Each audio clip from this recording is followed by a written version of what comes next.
She spent 3 years mentoring the newest member of her team. She taught him the client relationships she'd spent a decade building. She brought him into her meetings, explained the politics, introduced him to the right people. She genuinely liked him. She thought he was the best hire the department had made in years in June 2023. She was called into a meeting with HR and her director. The company was restructuring, her role was being eliminated. The new structure would combine her responsibilities with those of a more junior position. The junior position had already been offered to someone. She asked who, they said his name.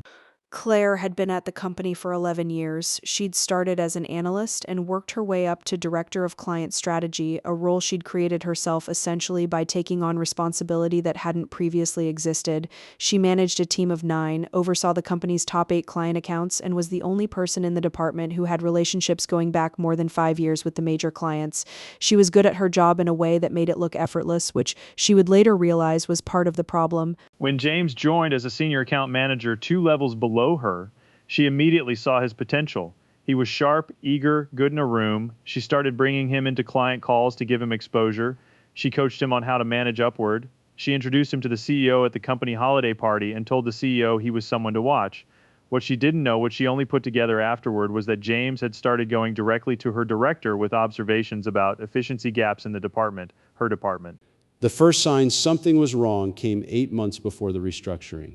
James was included in a strategy session that was normally director level only. Claire was told it was a capacity issue. They needed more people in the room.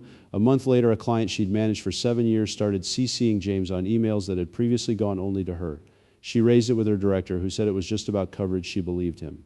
What was actually happening? James had been building a business case for a restructuring that would eliminate Claire's layer of management. He presented the argument that client strategy and account management could be merged, that the director layer was redundant given the new CRM system, and that a combined role at a lower grade would save the company approximately $240,000 annually, Claire's salary minus the cost of the new role.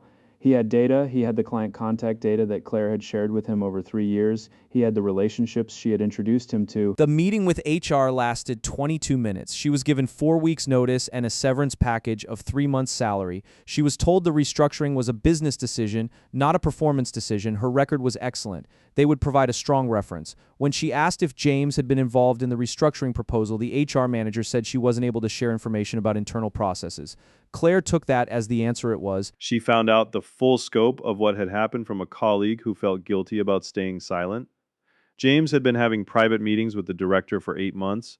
He had positioned himself as a change agent who could modernize the department. He had specifically flagged her management style as resistant to innovation, a phrase that appeared in the restructuring documentation Claire eventually obtained through an employment rights request. He had used the phrase in a meeting. In that meeting, he'd cited an example of her resistance. The example was a time she'd questioned a process change he'd proposed. She'd been right to question it. The process was later reversed.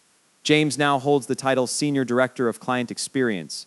He manages 8 of the 9 team members who used to report to Claire. His salary, from what a former colleague has shared, is approximately $40,000 less than what hers was. The efficiency savings the company was promised. The clients who knew Claire well asked about her for about 6 months. Then they adjusted. They always do.